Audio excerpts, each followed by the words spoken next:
सान कोन्निचिवा। आज चाहिँ तेरा सम्बन्धित खान्जी लिएर आएको छु। एकदम इम्पोर्टेन्ट खान्जी हो, N5 N4 मा युज हुन्छ। तेरा खान्जी तपाईहरुलाई आयो भने 4-5 वटा खान्जी चाहिँ सजिलै सिक्न सक्नुहुन्छ। इम्पोर्टेन्ट वर्ड्सहरु कण्ठ पनि हुन्छ र खान्जीको मैले सधैं भन्छु तपाईहरुले घोकेर चाहिँ सधैं त खान्जी कण्ठ गर्न सक्नुहुन्न है।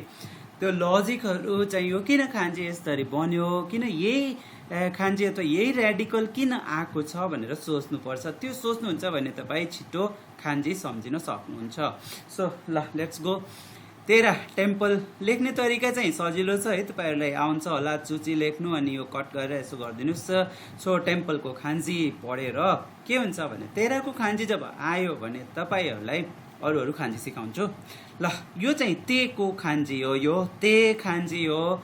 तर यता चाहिँ यो जुन पार्ट छ, फर्स्ट पार्ट छ नि, यो कट गरेको यो चाहिँ हातको मिनिङ जनाउँछ। यसलाई हातको बुस्यु भन्छ। बुस्यु भनेको रेडिकल। सो यसलाई के सम्झिनु, जहाँ पनि यो खान्जीमा हेर्नुहुन्छ भने हात जस्तो सम्झिनु पर्छ। र अब त्यसपछि के छ, छेउमा चाहिँ यहाँ चाहिँ राइट साइड तेराको खान्जी छ है, हेर्नुस् त सेम खान्जी छ। सो हात र तेराको खान्जी, हात रेडिकल र तेराको खान्जी आएछ। अब यसो कसरी सम्झिने, मन्दिर जाँदा चाहिँ हामीहरू तेमा हातमा केही न केही बोकेर जान्छौँ नि पूजा गर्नलाई, त चाहियो फुल एक्सेट्रा। सो मोचु गर्नुहुन्छ, क्यारी गर्नुहुन्छ, बोक्नुहुन्छ। त्यही भएर एउटा खान्जी सजिलै। अब खान्जी माचु पनि कस्तो सजिलो छ हेर्नुहोस्। माचुमा पनि तेरा आएछ। तेराको अगाडि चाहिँ यो हितो रेडिकल भन्छ हैन, यो हितो रेडिकल हो हैन। हितो सब ओहो, हितोको खान्जी सबैजना पढ्नु भएको छ है। हितोको खान्जी कस्तो हुन्छ त, हामी चाहिँ हितोको खान्जी N5 मा पढेको है। तर यो चाहिँ खाताकानाको यी जस्तो देखेको चाहिँ हितो रेडिकल भन्छ, मान्छे भन्छ। सो यो तेराको अगाडि मान्छे चाहिँ के छ, यसो एक घण्टादेखि कुरिरहेछ भनौँ न, इन फ्रन्ट अफ टेम्पल भनौँ, बुझ्नौँ कसरी बुझ्ने हैन। यो तेराको अगाडि मान्छे चाहिँ कुरिरहेछ भने बुझ्नुस्। सो माचु भनेको वेट। नाउ मोचुको खान्जी आयो भने तोकु।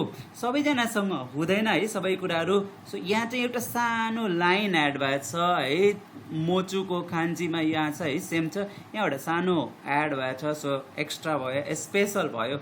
जस्तै तोकु बेचु भन्छ नि, स्पेशल। तोकुनी भनेको स्पेशली, जस्तै सिचुमोन हारिमास्का तोकुनी हारिमासेन, खासै चाहिँ छैन त्यस्तो स्पेशली पार्टिकुलरली केही छैन। सो मोचुको खान्जीमा एउटा सानो लाइन लेखिदिनु, तोकु अथवा तोकु बेचु हुन्छ नि। तोकु बेचु भनेको के हो त, स्पेशल हो। सो स्पेशलको खान्जीमा पनि यो हाम्रो चाहिँ आएछ। सो एउटा खान्जी पढ्दा अरू खान्जी अरू वर्ड्स पनि सक्नुहुन्छ। त्यसपछि लास्ट आजको लागि तोकीको खान्जी। तोकीको खान्जीमा के छ, हि आएछ। हि भनेको के हो त, सन है, सूर्य। अनि तेरा फेरि आएछ अट्याच भएर।